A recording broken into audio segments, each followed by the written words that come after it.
오늘은 예수님께서 말씀하신 팔복에서 세 번째 온유한 자에 대해서 말씀을 같이 나누려고 합니다.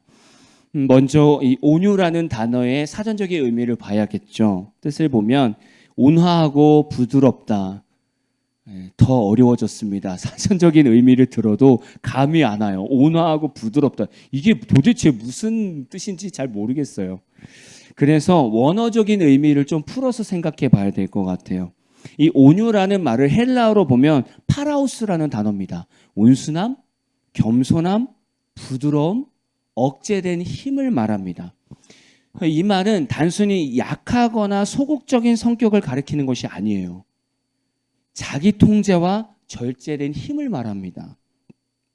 그러니까 온유한 자라는 것은 자기 통제와 절제된 힘을 가진 그런 성숙된 사람을 말하겠죠. 저희가 얼마 전에 새벽 말씀을 보면서 셀프 컨트롤이라는 단어를 제가 풀어드린 적이 있었습니다. 그 내용이에요.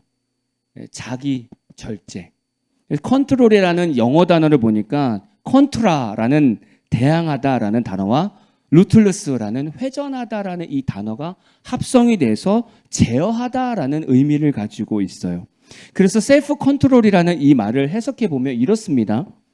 어떤 외부의 힘이나 요소에 반대되는 개념이 우리 안에 들어올 때, 우리 안에 생길 때 그것을 내 안에서 회전시켜서 넘어갈 수 있는 자기 통제 능력을 말합니다. 조금 더 쉽게 이해하면 이렇습니다.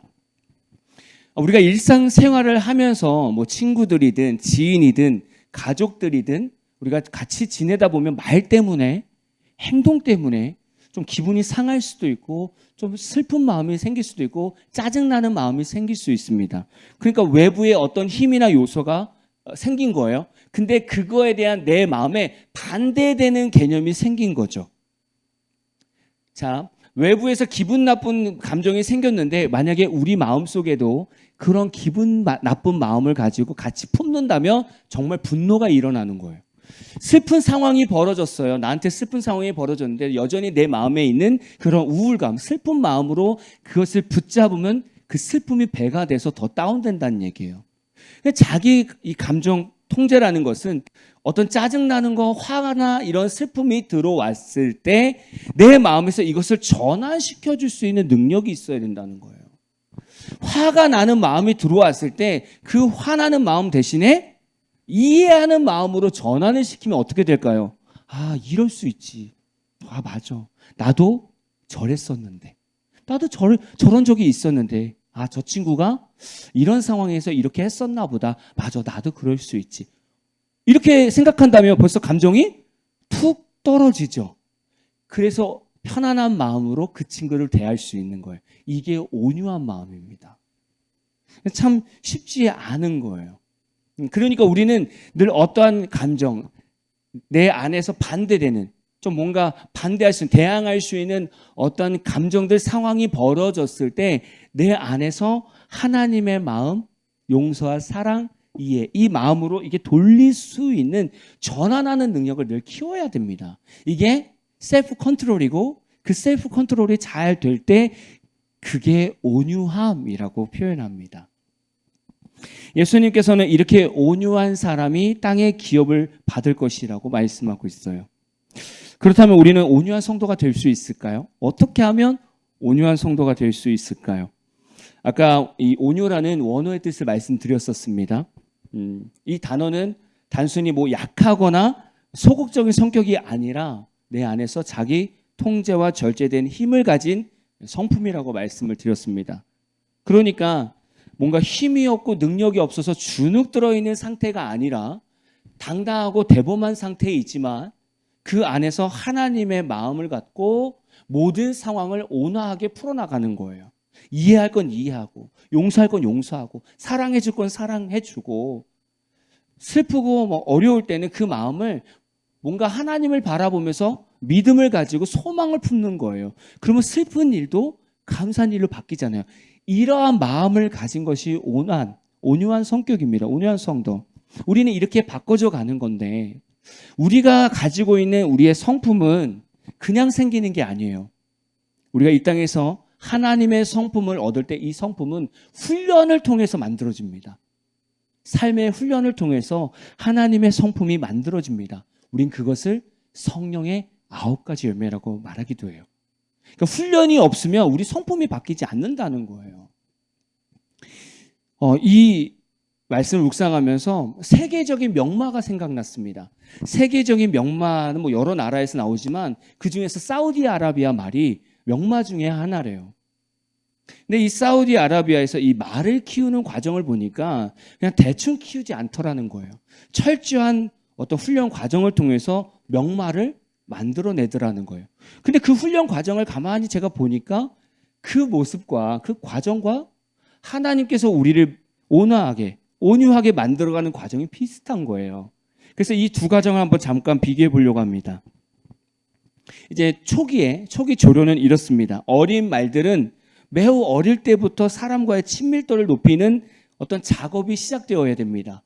그래서 저는 그런 생각을 했어요. 어렸을 때부터 말이 이제 돌아다니면 이런 조련사들이 계속 안아주고 쓰다듬어주고 어떤 계속 신호의 음성을 줘서 뭔가 이렇게 언어를 이렇게 입혀주는 것 같아요. 익히게 해주는 것 같아요. 그래서 손을 타는 거죠.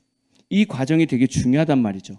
그래서 말이 사람을 신뢰하고 복종하는 단계가 2단계입니다. 이리와 멈춰 뭐 이런 훈련들이 계속 시작하는 거죠. 근데 신앙의 초기도 그런 것 같아요. 사람이 어렸을 때부터 하나님과 이 친밀도를 높이는 관계를 시작해야 됩니다. 그래서 사람은요, 어렸을 때부터 교회를 다니고 하나님을 알아가는 이런 사람들이 성장해서 어른이 됐을 때 남들이 따라올 수 없는 아름다운 성품을 가지고 있다는 거죠. 그래서 어렸을 때부터 하나님과 이 친밀한 관계를 잘 맺어야 됩니다. 그래서 생각해 보니까 저 주일학교 때 생각이 났어요. 주일학교 때 다른 거 없더라고요. 뭐 주일학교 때 뭐 제자 훈련 이런 게 아니라 예배 훈련. 율동 준비 됐나요? 그러면 어떻게 합니까? 네 이거 하잖아요. 저희 초등학교 때. 그러면 막 요절 외우고 말씀 외우고 맨날 그거밖에 안 했던 것 같아요. 말씀 들을 때 아멘 작으면 뭐라고요? 이렇게 하면서 막 아멘을 막 유도하잖아요. 제 생각엔 그거밖에 안 나요. 막 어느 팀이 잘할까요? 저희요 막 이런 거 맨날 이런 거 하잖아요. 저는 그게 신앙생활 단 줄 알았어요. 근데 그게 아니잖아요. 그게 그냥 예배를 드리면서 거기서 하나님과 친밀성을 갖는 거예요. 그게 그냥 말씀 듣는 거예요. 그냥 말씀. 어렸을 때 주일학교 생각해 보면 말씀을 들은 다음에 한 주 동안 어떻게 살았나 이렇게 얘기하지 않아요. 그냥 말씀만 잘 들으라고 얘기하죠. 왜요? 초기 단계니까. 그냥 말씀을 들으면서 하나님과의 관계성만 가지면 되는 거예요. 그리고 나서 이제 말이 기본 훈련으로 넘어옵니다. 이제 기본 훈련 넘어오면 말이 이제 걸음걸이, 속보, 구보 같이 다양한 이런 걸음 방식에 맞추어 달릴 수 있도록 훈련을 받습니다. 말은 걷기도 해야 되고요. 빨리 달리기도 해야 되고 중간 속도로도 달리기도 해야 됩니다. 또한 말을 타거나 끄는 사람의 신호까지도 다 민감하게 반응하는 그런 훈련을 이때 해야 됩니다. 그러고 보니까 우리도 신앙생활 하면서 조금 성장하면 하나님께서 이 기본 훈련을 시키시더라는 거예요. 하나님과 같이 걷는 훈련을 시키시더라는 거죠. 그러기 위해서는 하나님께서 이끄시는 이 신호를 들을 수 있어야 돼요. 그래서 성도들이 조금 이제 교회 생활하면 목회자도 그렇고 신앙생활을 권면하는 게 이제 말씀을 읽고 묵상하셔야 됩니다. 말씀을 읽으면서 하나님의 마음이 이렇게 뭔가 감동이 올 때도 있을 거예요. 이렇게 말씀을 읽는 훈련을 시킵니다. 그리고 기도 훈련도 시켜요. 기도 꼭 하셔야 돼요. 기도하면서 내가 원하는 것만 구하는 것이 아니라 하나님 뜻이 무엇인지, 하나님 제가 이거 할까요 말까요? 하나님의 뜻을 구하셔야 돼요. 이렇게 가르쳐 드린단 말이에요. 그리고 예배를 드리면서 오늘 나에게 주시는 말씀이 무엇인가 한번 집중해 보세요. 그리고 그 말씀대로 한 주를 살려고 노력해 보세요. 이렇게 우리는 훈련한단 말이에요.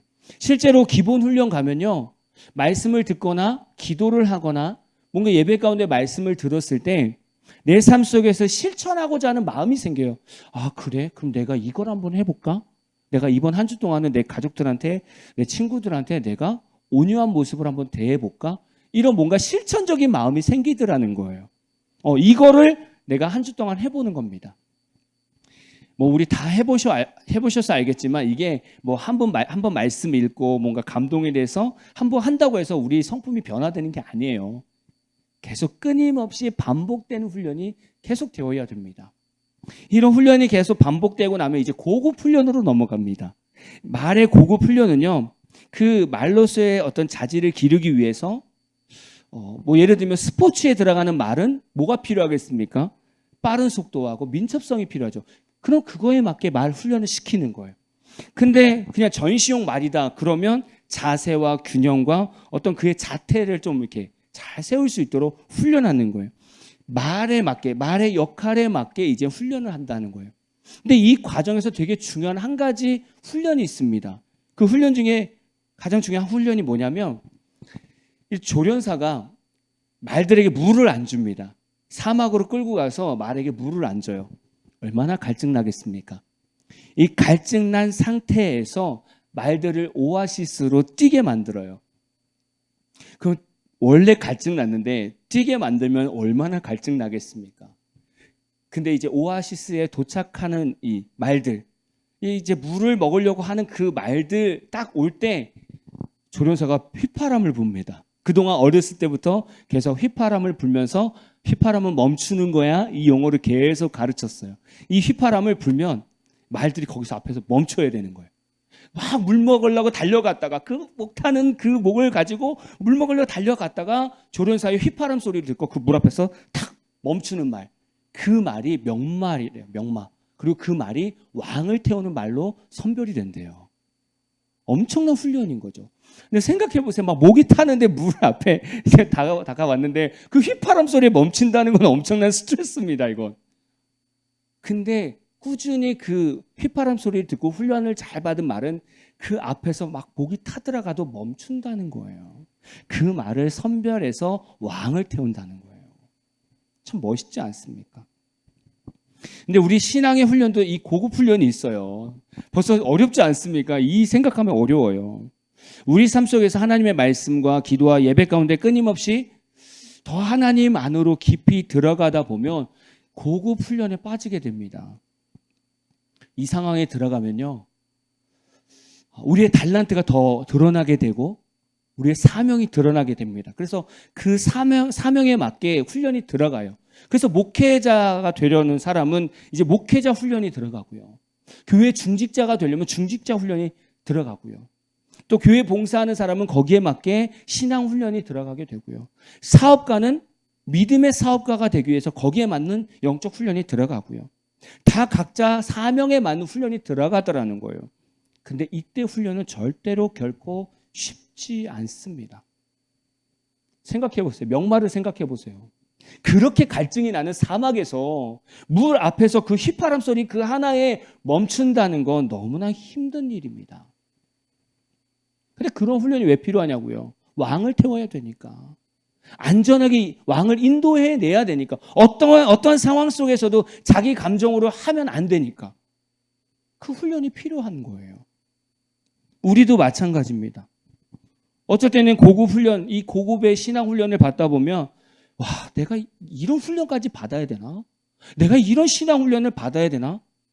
정말 이유도 모를 때도 많아요. 저도 지금까지 걸어오면서 진짜 왜 이 훈련이 왜 있어야 되지? 진짜 이유 모를 훈련들이 너무 많은 거예요. 근데 이런 시간들이 지나야 돼요. 그리고 이 훈련 중에는 정말 기가 막힌 일도 있습니다. 하나님은요, 뭔가 복을 주는 것처럼 비스무리하게 우리를 끌고 가세요. 그러다가 갑자기 우리를 탁 멈추게 하세요. 아무것도 일이 안 되게 하세요. 마치 말이 멈추는 것처럼.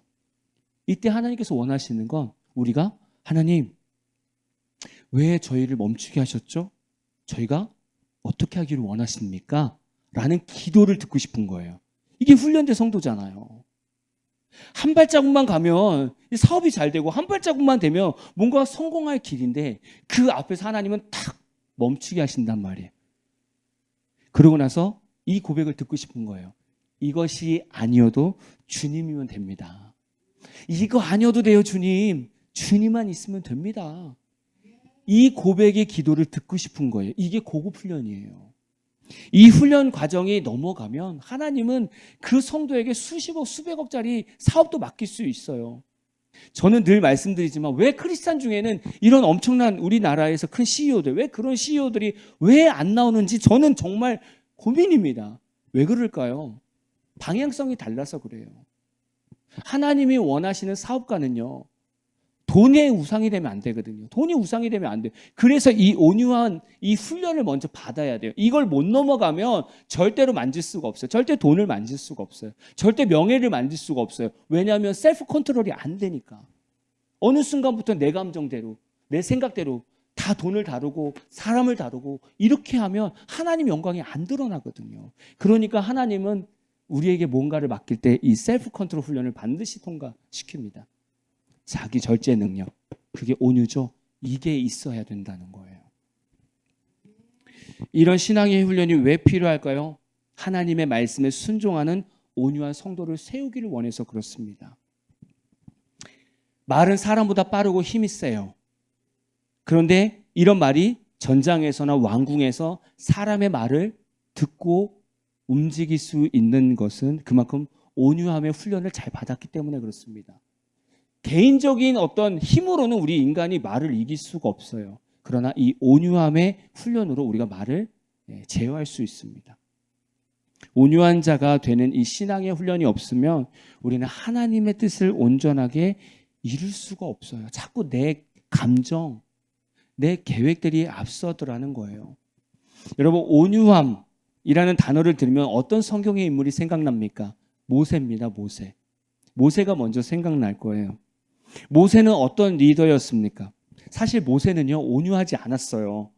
원래 처음에 모세는 온유하지 않아요. 여러분들 또 이제 말씀을 알겠지만 애굽의 왕자로 있었을 때 애굽 사람이 히브리인을 막 괴롭히고 힘들게 하는 거예요. 그래서 모세가 너무 화가 나서 아무도 사람이 없는 걸 보고 이 애굽 사람을 쳐 죽였단 말이에요. 사실 들켰죠. 이 사건을 통해서 모세는 미디안으로 도망갑니다. 광야 생활을 40년 해요. 약 40년 동안. 하나님이 부르실 때까지 40년 동안 어디 구석에 처박혀 있는 거예요. 여러분, 거기서 생각해 보세요. 애굽의 왕자로 있었다가 40년 동안 저기 외곽에서 가서 양을 치면서 생활한다고 생각해 보세요. 뭘 생각할까? 내 힘으로 우리 민족을 살릴 수가 없구나. 나는 내가 애굽 왕자였을 때 내가 뭔가 해야 될 줄 알았어요. 내가 무언가 해야 될 줄 알았어라는 생각을 하지 않을까요? 근데 그곳에 있는 동안, 광야에 있는 동안, 나는 아무것도 아니구나. 나는 아무것도 할 수 없구나. 나는 하나님 앞에서 아무것도 아니구나라는 걸 계속 되뇌었을 것 같아요. 계속. 그러니까 처음에 모세는 온유함보다는 자기 의로 분을 냈던 그런 인물이었습니다. 이런 모세를 성경에서 어떻게 칭찬하냐면 민수기 12장 3절입니다. 한번 볼까요? 이 사람 모세는 온유함이 지면의 모든 사람보다 더하더라. 아니, 방금 전에 막 혈기를 내면서 애굽 사람을 죽였던 사람이 모세입니다. 근데 하나님은 그를 온유함이 지면의 모든 사람보다 더하대요. 최고래요. 모세의 성품에서 가장 빛나는 성품이 온유함이라는 거예요. 하나님이 모세를 선택한 이유를 잘 알 수 있는 대목입니다. 얼마나 훌륭한 인물들이 많았겠습니까? 애굽에서 생활하는 그 이스라엘 백성들 안에서도 얼마나 똑똑하고 능력이 많은 사람들이 왜 없었겠습니까? 근데 모세를 선택했단 말이죠. 하나님은 왜 온유한 모세를 선택하셨을까요? 온유함이 있어야 자기 감정을 통제하고 하나님의 마음을 전하고 하나님의 뜻에 순종할 수 있기 때문입니다. 또한 많은 이스라엘 백성을 이끌어가는데 그 어떤 성품보다도 온유한 성품이 필요한 거예요. 제가 이 말씀을 보면서 이런 생각을 해봤어요. 우리가 흔히 훌륭한 리더라고 평가하는 그 리더의 성품을 한번 생각해봤어요. 어떤 일하는 스타일. 근데 거기에 온유함이 빠진 거예요. 예를 들면 온유함이 빠진 거예요. 예를 들면 상황 파악을 빨리 하고 일 처리를 잘하는 리더가 있습니다. 너무 훌륭하죠. 상황 파악을 빨리 해서 좋은 방향으로 일 처리하는 리더. 근데 거기에 온유함이 없다면 어떤 일이 생길까요?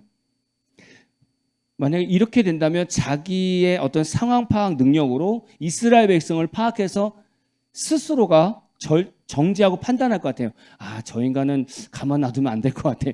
빠른 시일 내에 죽이는 거예요. 왜냐하면 상황 파악이 너무 빨라서. 왜냐면 온유함이 없으니까 내 능력으로 그냥 얘 죽여, 쟤 버리고. 왜? 상황 파악이 너무 잘 됐어. 또는 계획을 잘 세우고 그 계획대로 잘 이끌어가는 리더가 있어요. 근데 거기에 온유함이 없는 거예요. 뭐 어떻게 될까요? 이스라엘 백성들을 보면서 답답해 죽을 겁니다. 왜냐하면 계획대로 안 움직이니까. 뭘 말만 해도 안 움직여요. 맨날 원망과 불평을 합니다. 근데 더 답답한 건 광야에서 이 계획을 잘 세우는 리더가 필요한 게 아니에요. 하나님의 구름 기둥이 떠가지고 이동하면 수시로 움직여야 돼요. 하나님의 계획을 따라 움직여야 됩니다. 그러니까 스트레스 받아 죽는 거예요. 내 계획대로 잘 이루어져야 되는 리더인데 내 자신이 만약에 구름 기둥을 보면서 산다? 이건 뭐 스트레스 받아 죽는 거죠. 이스라엘 백성을 봐도 힘들고 하나님 봐도 힘들고. 또 다른 리더를 생각해 봤어요. 세상적인 어떤 지적 수준이 높은 거예요. 그래서 아는 것이 많아요. 그래서 백성들도 얻는 게 참 많은 거예요. 아, 참 지식이 풍부하다. 근데 이런 리더의 온유함이 없다면 어떻게 될까요? 하나님의 사람보다 세상적 이론으로 사람을 가르칠 거예요. 어떤 환경도 파악하면서 세상적인 문화를 수용하고 백성들 입장에서 인간적인 논리로 맞춰서 생활할 거예요. 하나님의 뜻이 중요한 것이 아니라 내가 아는 지식이 더 중요하다고 판단하는 거예요. 그래서 세상적인 문화를 더 빨리 받을 수 있다는 거죠. 때로는 이러한 리더는요, 너무 이론적으로 딱딱딱 자르다 보면 백성들이 우리 리더 너무 차가운 것 같아. 차가움을 느낄 수 있어요. 온유함이 빠지면. 왜냐하면 뭘 말만 하면 이거는 이렇게 하시면 됩니다. 끝. 이 백성이 힘들든지 마음이 지쳤든지 의미 없어요. 이거는요 그냥 이렇게 해결하시면 돼요. 얼마나 차갑습니까? 온유함이 없으면 그렇게 느낄 수 있다는 거예요. 그럼 하나님이 선택한 모세는 어떤 리더로서 세워졌습니까? 출애굽기 32장에 보면 금송아지 사건이 있어요. 이때 모세는 하나님하고 시내산에서 막 대화하고 있었어요. 근데 이스라엘 백성들이 기다리다가 도저히 안 되겠는 거예요. 너무 오래 안 내려오니까 이 이스라엘 백성이 아론한테 자, 지금 모세가 없는데 자, 우리를 이끌어낸 신을 좀 만들어 달라. 그래서 아론이 금을 걷어가지고 금송아지를 만들어 놓습니다. 그리고 나서 아론이 뭐라고 하냐면 봐라. 이게 너희를 애굽에서 인도해낸 너희의 신이다. 라고 얘기하는 거예요. 이때 하나님께서는 모세하고 만나는 가운데 하나님 모세한테 너무 화가 난 거예요. 자, 지금 이스라엘 백성들 밑에서 난리 났다. 너하고 나하고 지금 만나는 사이에 뒤에서 우상 만들고 저것들을 내가 완전히 진멸하리라. 완전히 화가 났어요. 이때 모세는요, 자신의 감정보다 백성을 사랑하고 자신의 감정보다 하나님 입장에 서서 중재합니다. 그게 출애굽기 32장 12절입니다. 같이 읽어볼까요? 시작. 어찌하여 애굽 사람이 이르기를 여호와가 자기의 백성을 산에서 죽이고 지면에서 진멸하려는 악한 의도로 인도해 내었다고 말하게 하시려 하나이까. 주의 맹렬한 노를 그치시고 뜻을 돌이키사 주의 백성에게 이 화를 내리지 마옵소서. 지금 하나님과 시내산에서 모세가 만났는데 하나님이 화를 내니까 지금 모세가 하나님 참아주세요. 하나님, 만약에 여기서 하나님 화내서 이스라엘 백성 다치면 애굽 사람 욕해요. 이렇게 산에서 죽이려고 꺼내놨다고 하나님 욕해요. 그러니까 하나님 참아주세요. 제발 참아주세요. 그렇게 중재를 합니다, 모세가. 그리고 내려와서 모세는 상황 정리를 하죠. 십계명도 던지고 레위인 지파를 자손을 뽑아서 3,000명 가량을 죽이고 다시 하나님 앞에 속죄하러 올라갑니다. 하나님 잘못했습니다. 속죄하러 올라갑니다. 이때 모세의 회개에서 또 온유함을 보게 돼요. 출애굽기 32장 32절입니다. 같이 읽어볼까요? 시작. 그러나 이제 그들의 죄를 사하시옵소서. 그렇지 아니하시오며 원하건대 주께서 기록하신 책에서 내 이름을 지워버려 주옵소서. 와, 사생결단합니다. 하나님, 정말 이 백성들 정말 잘못한 거 알아요. 근데 용서해 주세요. 용서가 안 돼요? 그러면 저를 생명체에서 지워버리시더라도 이들을 용서해 주세요. 백성을 너무 사랑하지 않습니까? 그 마음으로 속죄하는 거예요. 이게 온유함입니다. 이게. 모세가 이런 리더로 바뀌었어요. 큰 죄를 백성들이 품어서 하나님 사랑으로 품어서 그 마음을 가지고 하나님께 올라가서 회개를 하더라는 거예요. 그게 모세입니다. 근데 이게 온유한 자의 특징입니다. 온유한 사람은 자신의 감정을 통제하고 하나님의 마음을 바라봅니다. 내가 지금 기분 나쁜 게 중요한 게 아니에요. 하나님의 마음이 중요한 거예요. 온유한 사람은 비굴한 모습이 아니라 당당한 모습도 있지만 사랑의 마음이 훨씬 더 크게 드러납니다. 뭔가 당당하지만 그 안에서 하나님 사랑이 훨씬 더 많이 드러난다는 거예요. 그래서 모든 사람들이 사랑으로 품어준다는 거예요. 온유한 사람은 다른 사람의 잘못을 품어줄 수 있는 넓은 마음을 갖게 됩니다. 그렇게 가지고 있어요. 제가 모세라면 늘 이 생각을 해요. 제가 모세라면 여러 명 죽였을 거예요. 왜냐하면 온유보다는 화가 올라오니까. 사실 이게 성경 읽다 보면 이스라엘 백성 역사 읽다 보면 열받습니다. 아니 이렇게 하나님의 계획을 또 이렇게 하나님의 기적을 봤는데도 아니 어떻게 하나님 앞에서 저렇게 원망하고 불평하지? 근데 저는 화날 타이밍에 모세는 화를 안 내고 오히려 회개를 하고 용서를 구하더라는 거예요. 진짜 심지어는요, 이 온유한 사람은 잘못한 사람의 입장을 대변해 줄 수 있는 강력한 사랑의 사도로 서게 됩니다. 지금 그게 모세잖아요. 만약에 그렇게 금송아지를 만들었던 이스라엘 백성들의 죄를 모세가 그것도 죄라고 강력하게 생각했다면 하나님, 진짜 하나님 너무 화가 나시죠? 제가 봐도 화가 납니다. 어떻게 반은 좀 죽여버릴까요? 이렇게 생각할 수 있잖아요. 근데요, 모세가 그렇게 안 하는 거예요. 하나님, 저의 이름을 생명책에서 지워버리시더라도 이스라엘 백성들 용서해 주시면 안 될까요? 이게 모세인데 이게 온유함이래요. 감동이죠. 천국은 어떤 사람이 들어갑니까? 하나님을 사랑하는 성도가 천국 갑니다.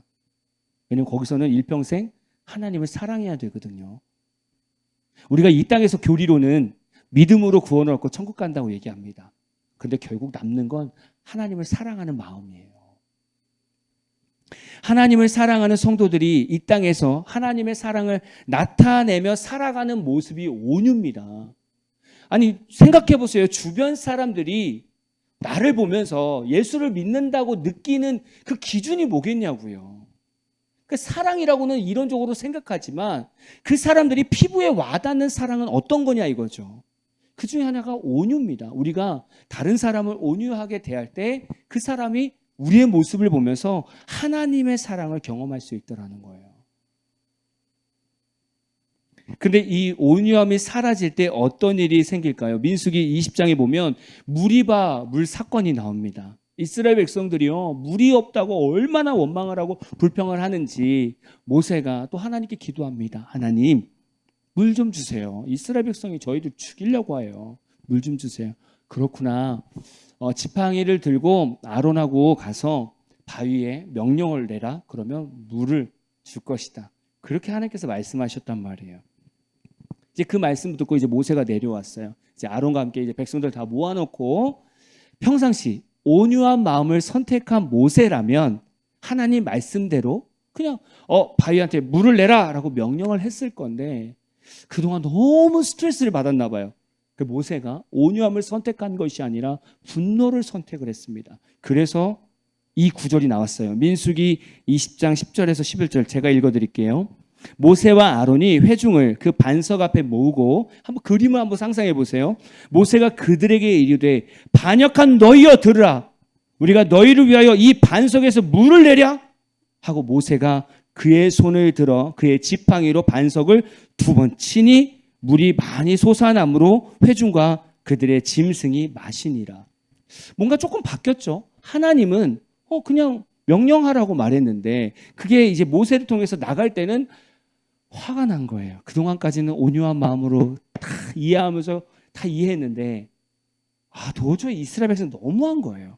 그러니까 물을 낼 때 2번 팍팍 친 거예요. 보세요. 하나님의 일은 이루어졌습니다. 모세가 혈기를 내도 물은 나왔어요. 근데 그 다음에 이 모세의 이 혈기 때문에 하나님께서 징계를 내리셨어요. 민수기 20장 12절입니다. 되게 슬픈 말씀이에요.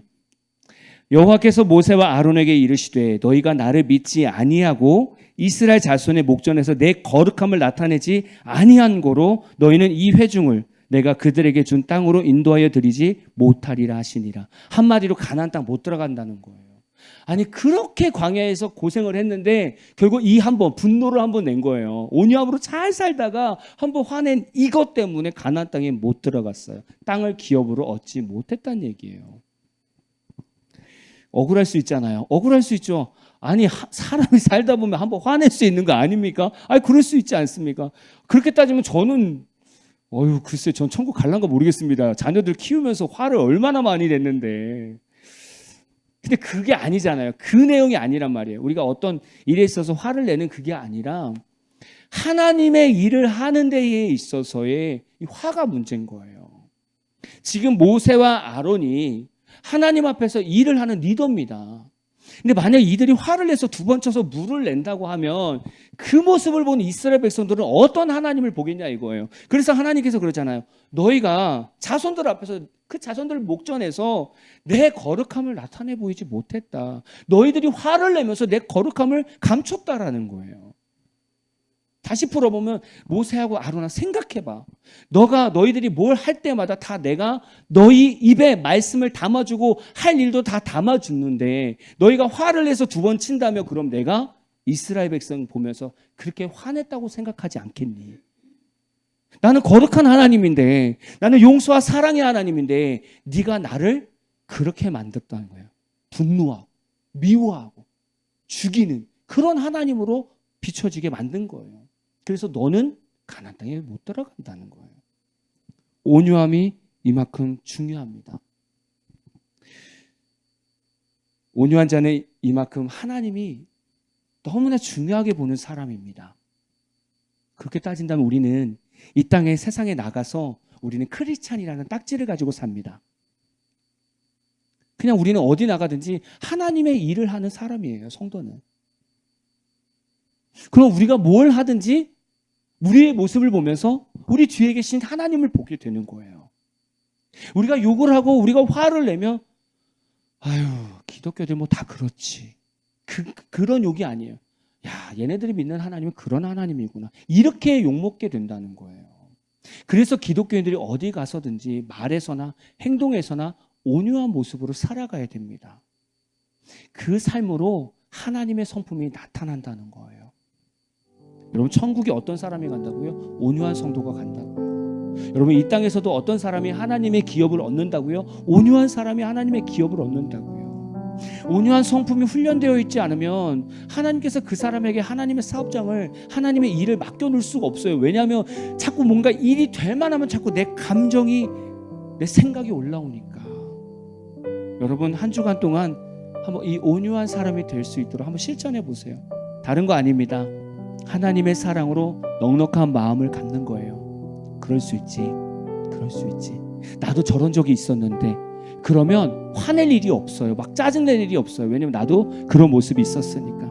다른 사람의 잘못을 이해하고 그들의 입장에서 어려움을 풀어주는 그런 성숙한 그리스도인 입장으로 한번 가보시라는 거예요. 자신의 나쁜 감정을 통제하려는 마음을 갖고 감정보다는 하나님의 마음을 앞세워서 하나님 제가 몹시 화가 나거든요. 지금 제가 몹시 짜증이 나는데 제가 이때 하나님 어떻게 하기를 원하십니까? 하나님 제가 어떻게 하는 것이 참 지혜로운 성도입니까? 라고 하나님께 이 마음을 전환해서 올려드리는 거예요. 이게 온유한 사람입니다. 저희가 한 주 동안 이 하나님의 온유함 가운데서 정말 훈련이 되고 잘 다듬어지는 그런 믿음의 한 주가 되기를 진심으로 축복합니다.